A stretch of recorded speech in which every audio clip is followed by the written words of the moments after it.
What's going on, 5-9 friends? I'm here as your host for your weekly dose of Gacha news. For today's episode, I'll not only be doing my usual section, but I'll also be filling in for my co-host Sly, who couldn't make it in today. Normally, we would have Noir fill in for him, but he's also under the weather right now, but I think I can handle things myself, right? Right, okay. But before we get started, please leave the video a like if you enjoyed the content, and let us know in the comments what your favorite summer events and gachas have been so far, and wish our two boys Noir and Sly well. Also, before I forget, make sure to subscribe to stay in know of everything we do here at 5-9. Now, without further ado, let's get right into this week's stories.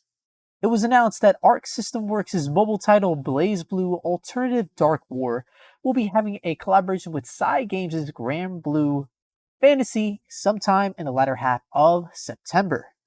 Many characters from Grand Blue Fantasy will be making an appearance. The main protagonist, Jita, is the first and only character revealed so far, with more potentially being shown as the crossover event launch date draws near. Now, if you're unfamiliar with the game, it's a direct sequel to the original Blazblue, which was released way back in 2008. The game focuses on the Dark War, which takes place before the main story of the series.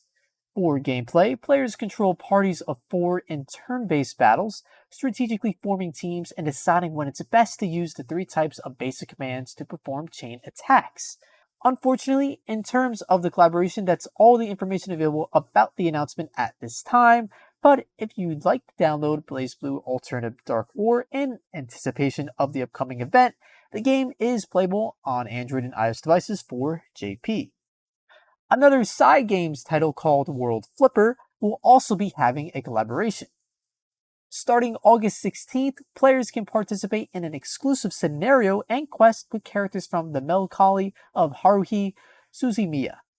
In terms of characters coming, Haruhi Suzumiya, Yuki Nagato, Mikuru Asahina, Itsuki Koizumi, and Kion will be making an appearance, with each of them being fully voiced by their original voice actors. All previously mentioned characters, including the scenario and quest, will be available until August 30th. World Flipper is described as a mobile action RPG with pinball elements that feature a co-op mode that can be played with a max of 4 people. If you'd like to give the game a try, it should release sometime soon for global. It was supposed to come out yesterday, but for some reason it didn't. So, why not pre-register now and get some launch bundle goodies when the game eventually releases? World Flipper is available on Android and iOS devices for JP and CN, with the aforementioned collaboration being only for the JP version at this time. And for my last bit of collaboration news, this story comes as more of a reminder that Final Fantasy Brave Exvius is currently undergoing a crossover with units from Final Fantasy VII Remake from now until the 18th of the month. One of the featured units is none other than the bad boss Sephiroth himself, who will be a Neo Vision character. Besides the one-winged angel, Biggs and Wedge will be available, with Barrett now being able to be awakened. Now until the 20th, players have the opportunity to perform a consecutive summon every day, with the likes of Sephiroth and even Tifa being up for grabs on these summons. And just by booting up the game, players can obtain Aerith via login bonus with gear and weapons featured in the events tailored for the collaboration. By doing the raid event, players can get Sephiroth's gloves, Barrett's shades, an NVEX ticket, and even Sephiroth's sword Masamune. If you're a fan of FF7 and you want in on the action, make sure to participate in the crossover event before it ends on the 18th. Final Fantasy Brave Exvius is available on Android and iOS devices for global, CN, and JP. Mobile rhythm game Project Sekai Colorful Stage featuring Hatsune Miku, yes, that's the actual name of the game, has started a pretty sizable event 2 days ago called Happy Lovely Everyday, which I'll go over the gist of really quickly. From now until the 18th, users can earn event points by playing solo live, multi-live, and challenge live to unlock specific event stories based on their point rankings. And by obtaining and exchanging event badges, players can get new members like 3-star Shizuku Hinomori and 2-star Minori Hanasato, as well as other in-game items. There will also be a virtual live event that will be held on the 18th and 19th of this month, where players can get a special stamp for Momori, Iari, and 300 crystals, with a new accessory called the Idol Mask being added to the virtual store as well. Last but not least, there will also be a new gacha that features 3 new 4-star characters. One of them is 4-star Momoi Iari. The next is Kagamine Len, with the last being Kiritani Haruka. Project Sekai Colorful Stage featuring Hatsune Miku is available on Android and iOS devices for JP. On the topic of events, Alchemy Stars is currently undergoing its own summer celebration called Ocean Sovereign. On the 19th of this month, 2 new stages will be added, as well as a new story and characters too. The first part of the Ocean Sovereign update is called Summer Memories, which will add limited time events to complete, a redeem store, a quest system, and login bonuses as well. Players can even get a 5-star Aurorian unit as well as many other items, so get to grinding to grab as many goodies in the redeem store as you can. 5 characters will be getting exclusive summer skins during the event, with the first being 5-star Vice, 4-star Uriah, 5-star Klecken, 6-star Carlene, and lastly, 6-star Icy. The second stage of the Ocean Sovereign event, Endgame, will start sometime in September and will put players through rounds of stages, allowing the player to choose higher or low difficulties to get more or less lucrative rewards depending on the difficulty chosen.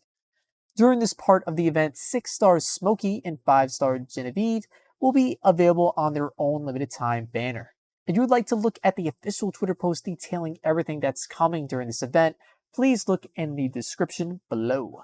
Alchemy Stars is available on Android and iOS devices for global and JP. For 13 years, the Shining Force series has lain dormant, but now its latest entry is making its way to mobile devices. If you're unfamiliar with the series, it was basically a traditional Japanese turn-based RPG made by Sega, with combat similar to that of Fire Emblem with square grids. The new game is titled Shining Force Heroes of Light and Darkness, and is supposed to launch globally sometime during the first half of 2022, but I wouldn't hold your breath. The mobile title is planned to be free to play with good old microtransactions, with the gameplay being described as a simulation RPG where players nurture the characters from the series. The mobile title will be developed by a studio called Hive, which is a subsidiary of Korean company Vespa. Shining Force Heroes of Light and Darkness will be available on Android and iOS devices for global sometime next year, with a beta planned to be released in the near future as well. Yesterday, it was announced that there will be a new entry in the Lineage series, with the new title being called Lineage W.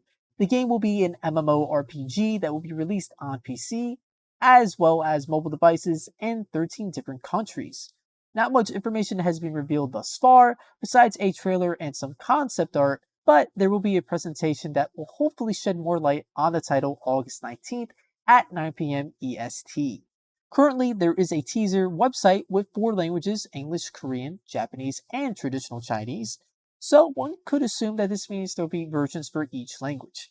Although we're not sure at this point if all of these potential versions would release at the same time, so we'll just have to wait until the 19th and beyond that for more info. Lineage W will be available for mobile devices and PC sometime in the near future. Okay, so this is normally the part where I would hand things off to Sly, but Sly's not here. Wish you well, pal. But think of this next story as a bonus. And in honor of Sly, I'll try and do my best to give y'all your weekly update on Pokemon Masters. To celebrate Masters' 2-year anniversary, the game added Dynamaxing into the mix, which, if you haven't played Sword and Shield and have no idea what I'm talking about, it's basically this thing where your Pokemon gets humongous like a kaiju, because, why not? Cygnus Suit Leon will be the first character in Masters to be able to Dynamax, and when he does, his partner Pokemon Eternatus can unleash a max move called Eternabeam, which has a 50% chance to lower an opponent's stats. Max moves will only be given to some Pokemon and will have a one-time use per battle, so make sure to use them wisely. Pop will also be joining with Zamazenta. The two are a Steel-type support sync pair that can raise your team's stats and restore HP, making them pretty valuable. Players can even pick up Hop and Zamazenta for free by completing the legendary event Hallowing Shield of Eternity. In terms of what else is coming, on the 16th, there will be a one-time only scout where you can select 5-star pairs like Waifus Nessa and Bay. Also, 2 days later on the 18th, 3 legendary events featuring Gatus, Professor Sycamore, and Cyrus will also be returning. That's all the big reveals I've seen so far, but for more information on the game and its 2nd anniversary, please refer to its official Twitter page for any more updates. Pokemon Masters is available worldwide on Android and iOS devices. Alright, so that's it for this week's Gacha News. Let me know if you guys got sick of my voice by the end of the episode, or if you think I might have a future ASMR. I might be open to it. Anyways, since we're alone, just you and me, I want to thank everybody for watching, whether you tune into every episode, every other episode, or if this is your first one you're checking out.